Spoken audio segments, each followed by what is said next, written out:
Is it worth hiring an HR firm? Let's talk about that.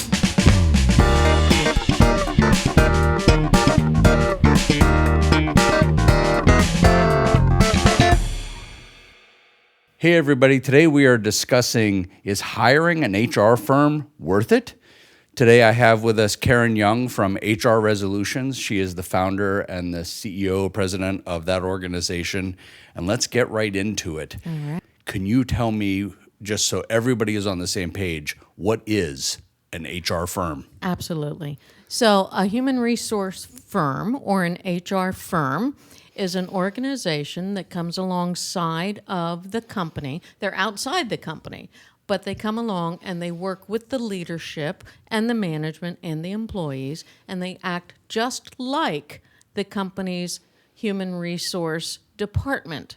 If the Okay. company were large enough to have their own department. What kind of companies have HR departments? What size? Generally, once a company is over 100 employees, they should probably have someone that has the knowledge, the skills, the abilities, certifications, education in human resources, because there's enough employee relations matters going on. There's a heck of a lot of paperwork at that point. I am surprised you said 100. I really would have thought you would have said 50 because of all the additional requirements that come as soon as your business hits 50 employees. We were very close at one point. Thankfully, we never got there, but it would have changed everything. HR would have become a major part of the person who was doing its role. But you're saying 100. Yes. And I'm actually glad you raised that. We hear so many times that, oh, I'm so worried I don't want to cross 50 employees. There are actually only two things that change when you cross 50 employees. Really? Yes, that's I was it. just given a That's it. fear-mongering session just the other day Yes. about oh, 50 employees. 100%. But there are only two things that change. What are those? Number one, you have to provide medical or have a potential tax penalty or additional taxes for not providing medical.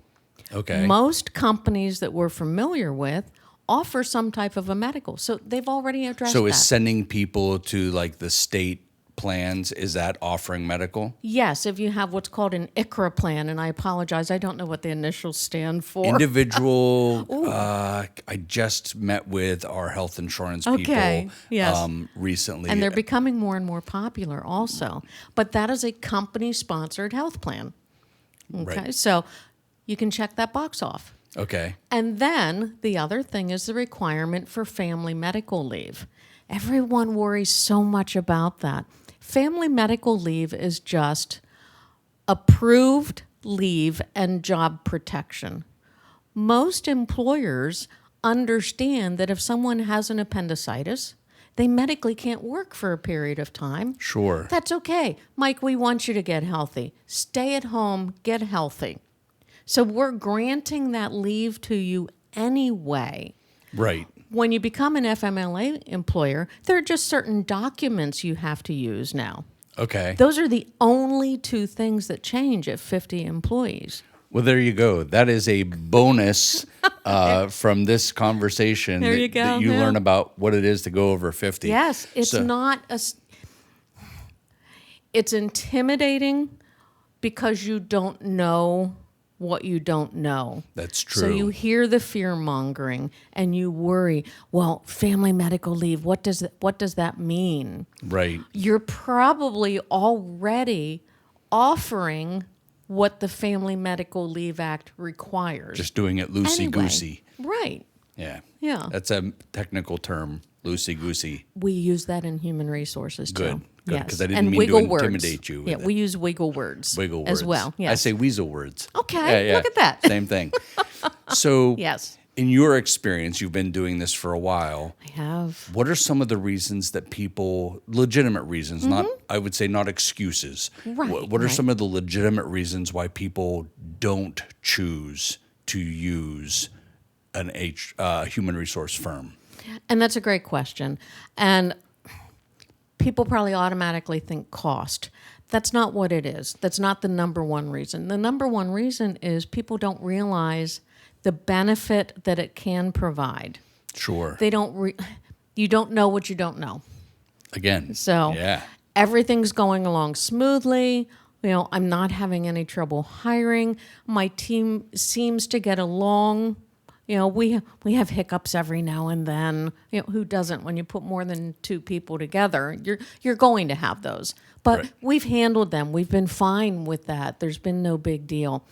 So usually it's because people don't know what a human resource firm can do for them because they feel they don't have any problems.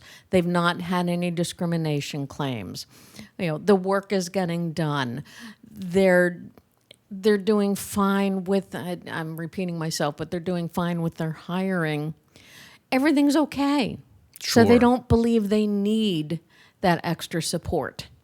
That's the number one reason. They don't know what that support can look like and can do for them.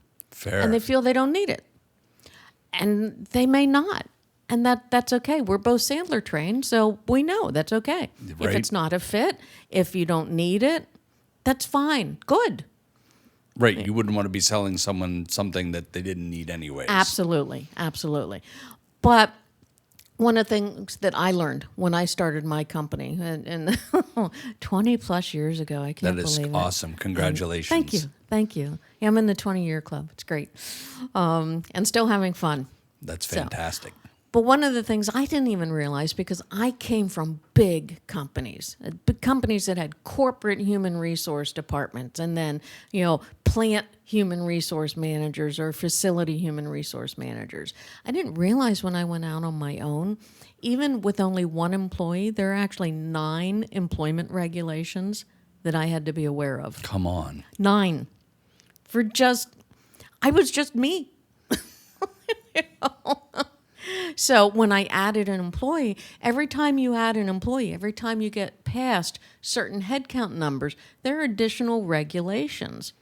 These aren't things, I'm a human resource professional. So I hired experts in IT. I hired experts in marketing to support me because I knew what I didn't know when it came to those things. But I even was surprised by some of the human resource regulations. Now, the one that I get the biggest kick out of is the Equal Pay Act. When you have one employee, you need to be sure you pay them equally To with themselves. Themselves, yes. That's ironic and funny. Yeah. A lot of times I tell people that, you know what, the regulators didn't consult me when they created these laws, so... Sure. But that's okay. I have to enforce them. I have to help you understand them. Sure. So, So I've heard 2 things. One, size. Yes. Right? That there might be a legitimate reason not to hire an HR firm just because I'm small enough that it Right. doesn't make a lot of sense Right. because I only have 1 or 2 employees. Yes. But as you get higher, I mean, is there a case for someone who only has 10 employees to bring in HR services, even if they don't have a contract to do it ad hoc? Absolutely. And I would recommend at that level that they look for a firm that will help them as needed, Sure. as things arise. With 10 employees, you have certain Occupational Safety and Health Administration or OSHA regulations and reporting that you have to do. That if you've been a fantastic salesperson all your life and you decide you're going to go out and start your own company, that's great. You've been a fantastic salesperson, but you're not going to know the accounting end of it. You'll know the sales end, but not the marketing end of it. You're not going to know the finance side. You're not going to know the human resource side. And I forget who it was. I'm not good at remembering who says things. Sure. But the most successful people hire experts to surround them, experts in areas other than what they know, to surround them, to support them, to make them even stronger and more successful. I believe that's been credited to many people. I think so, yeah. Pick a famous face like There we go. Abraham Lincoln or Steve Okay. Jobs, and you can credit to Okay. either of them. I'm going to say Ben Franklin then. Sure. I Ben like Ben. Franklin. Yeah. Nice. Nice. Yes. So we've talked about some of the reasons why it might not make good Right. sense. So before we leave that topic, Absolutely. are there other reasons why folks might not do that before we get into why we think they should? Absolutely. My attorney handles that for me.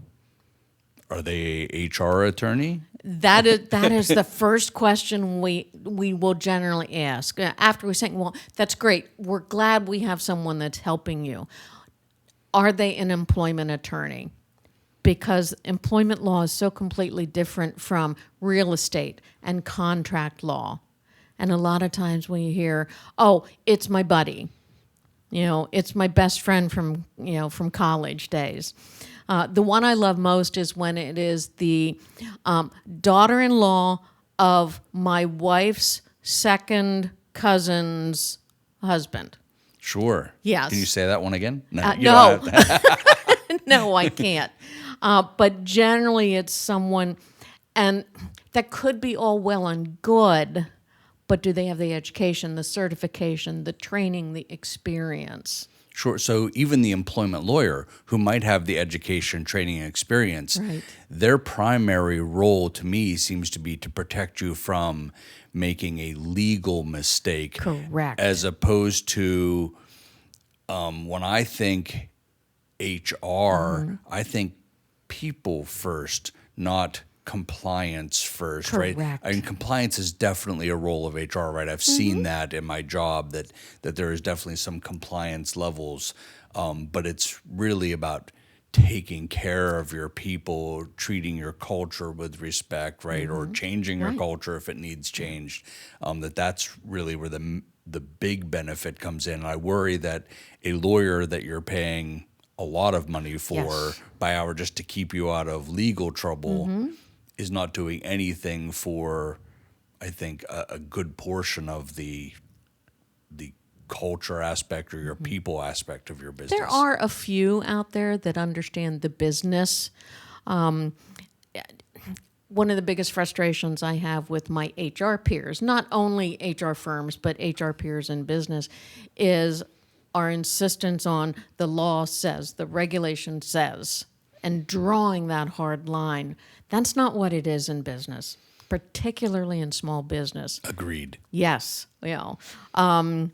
we are not the HR department of no. No HR department or company should be the HR department of no.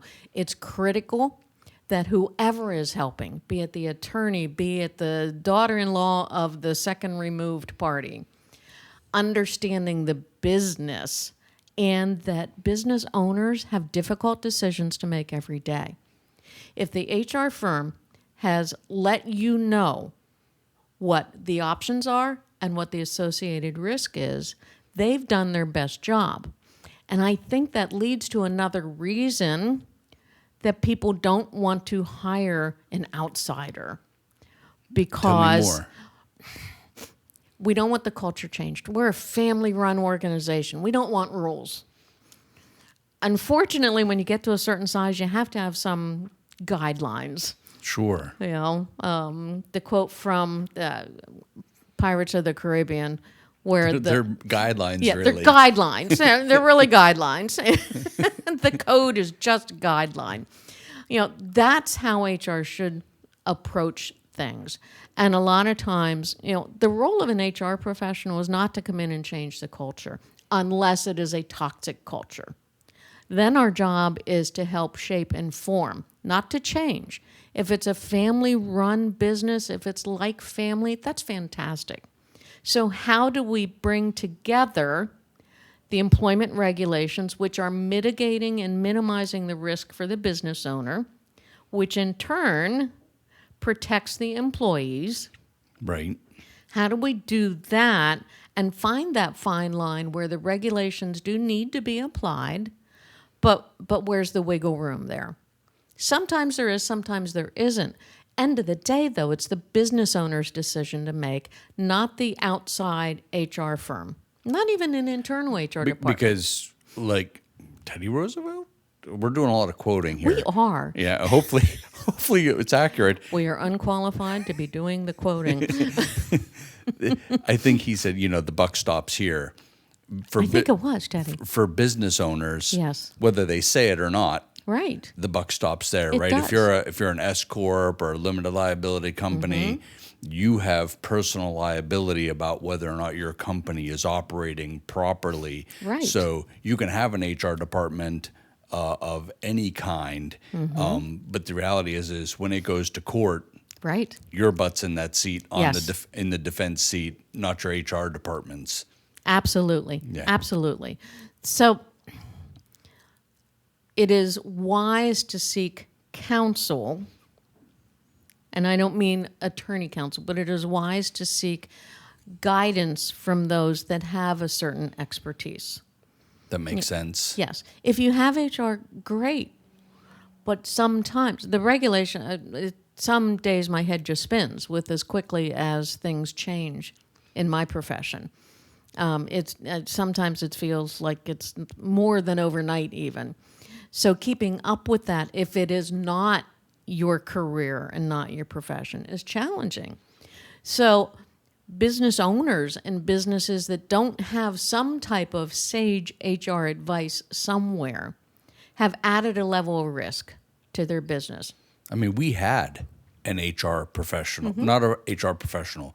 We had someone who was assigned the HR duties, and they were very good at them. I mean, we still have that, but the challenge is that that wasn't their profession. It was an additional responsibility that they were willing to do. But we found large value in making the phone call and getting the professional advice. You know, I'm going to throw a number out, and it's a made-up number. Let's start there. Okay. But let's say that phone call cost $150 because you're on the phone for like an hour, Right. Right? Right. Walking through a topic. That $150, if it saves you a $100,000 lawsuit, that $150, if it saves you thousands of dollars in fine, that's easily spent $150, right? Because that kind of situation doesn't happen every day, It three doesn't. times a day, right? No. It's once a month you're calling, or twice a month you're calling because If even that much. I've gotten this weird situation that I don't know what to do in, or Right. gosh, my employee just handed me a note and it's serious and I need advice now. Right. Right. Having that level of resource is always worth whatever that charge is. Yes. And even if it's, Mike, I think we're supposed to do this. This is my logic. This is why I think we should do this. Are we headed the right direction? Even just getting that reassurance, because an average equal employment opportunity claim, an average discrimination claim, settles for a little under $300,000. I don't know how too many companies that have that just sitting around Right. to give to an employee that we didn't want working for us anyway. So if I have to spend $1,000 to address the issue, I've just saved $291,000. Beautiful. So you talk about return on investment. Right. So let's talk about the investment. Yes. Because I know something, because I've worked with you in the past, that I don't know that everybody knows. Okay. And that there are different levels of where you can invest, that it's not all or none, right? So it's not that I'm hiring an HR firm and all of a sudden I don't have to do anything, or, right, there are different levels. Can you talk kind of about, and maybe you know for your whole profession, or maybe you can just talk about for your business, Right. like what are those different levels of where that service can be? Sure.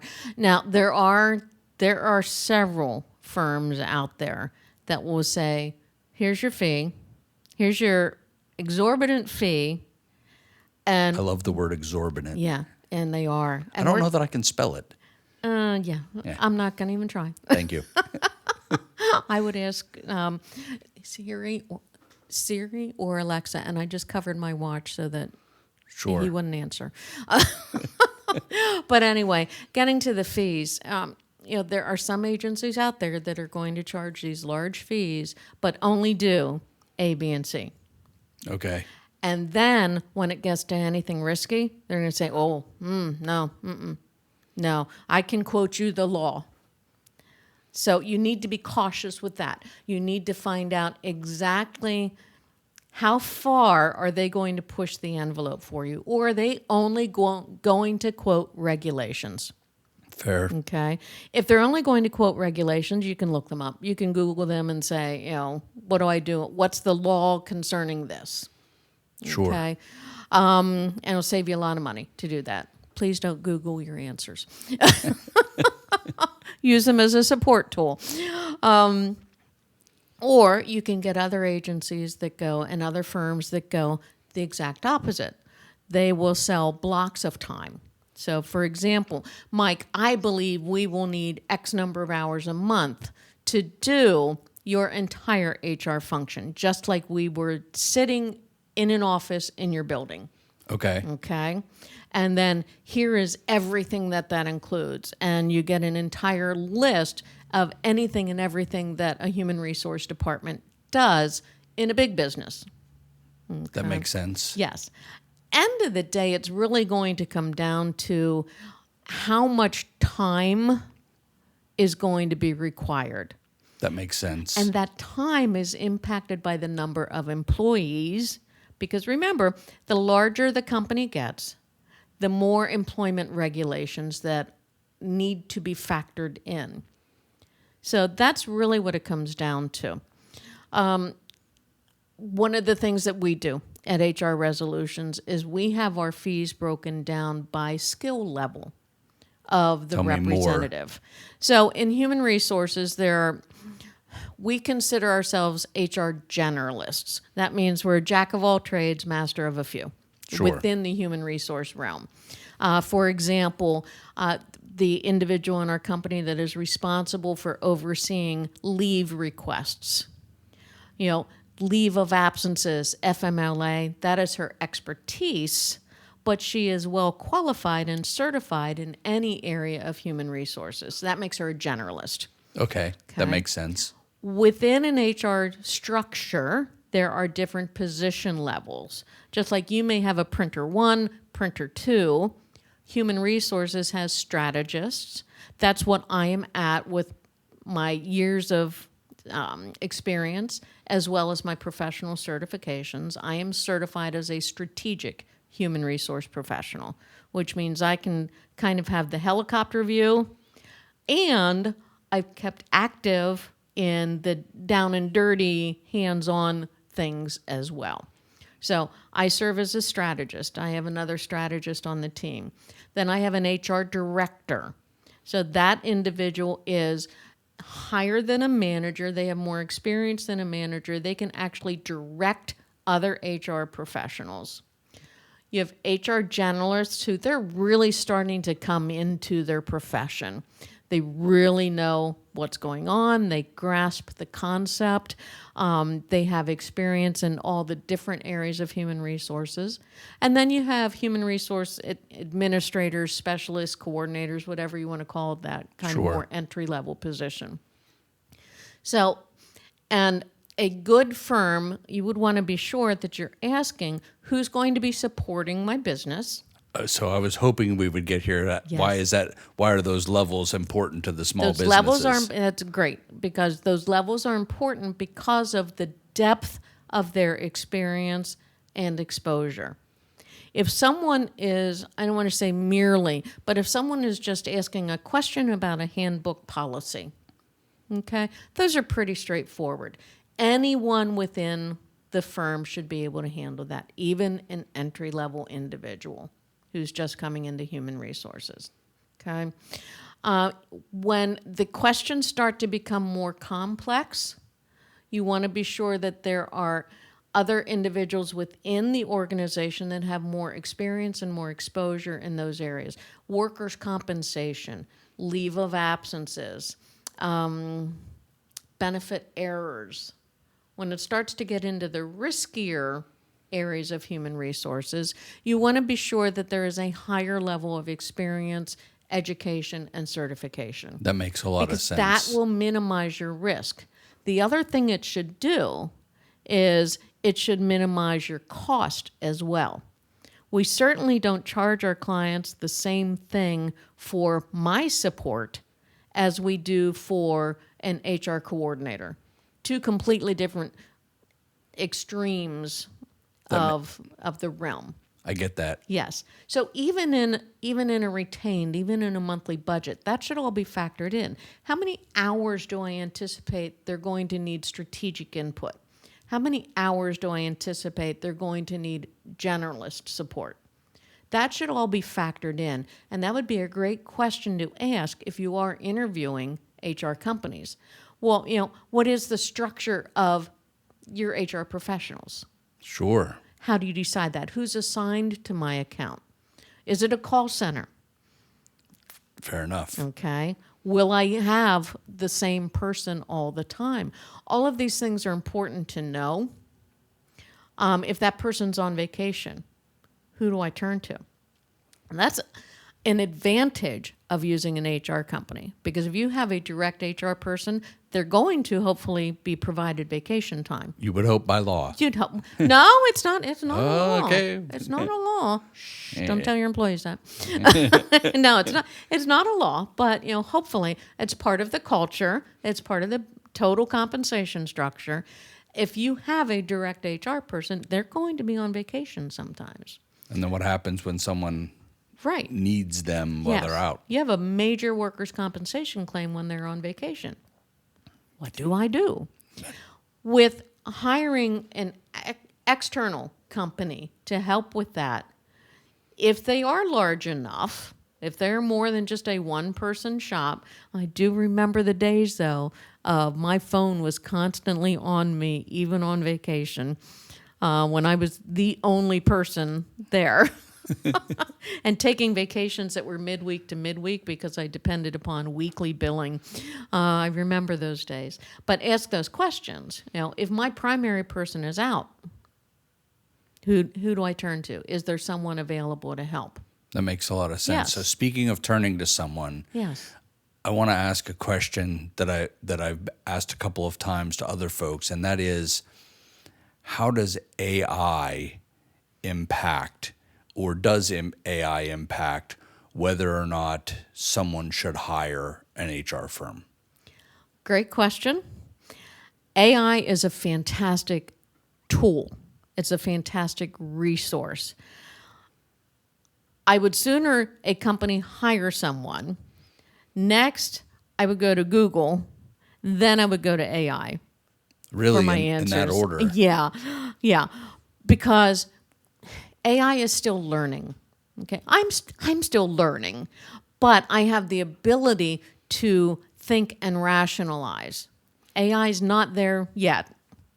Still scary, but it's not there yet. Yet being the scary part. There is still a lot of fake news in AI. In full disclosure, we use AI as a tool for us. The irony, I had AI write our company's AI policy. Oh, nice. Now, we put the human touch on it. We customized it to our company, but we still used it for the basis. Right, but you also could evaluate, were those reasonable things that Yes. it was saying? Yes. Another free tip, because I've taken a few AI courses, always ask when you put in an AI request, always ask for the citations so that you can double check what AI has provided to you. Right, I've I seen learned that in AI school. AI school. That's great. So I think that is going to wrap up our conversation Okay. for today. Hey, if you have a topic that you would like me to discuss with someone, like is it worth it for your small business, why don't you send me an email at info@thinkhh.com, and we'll see you next time.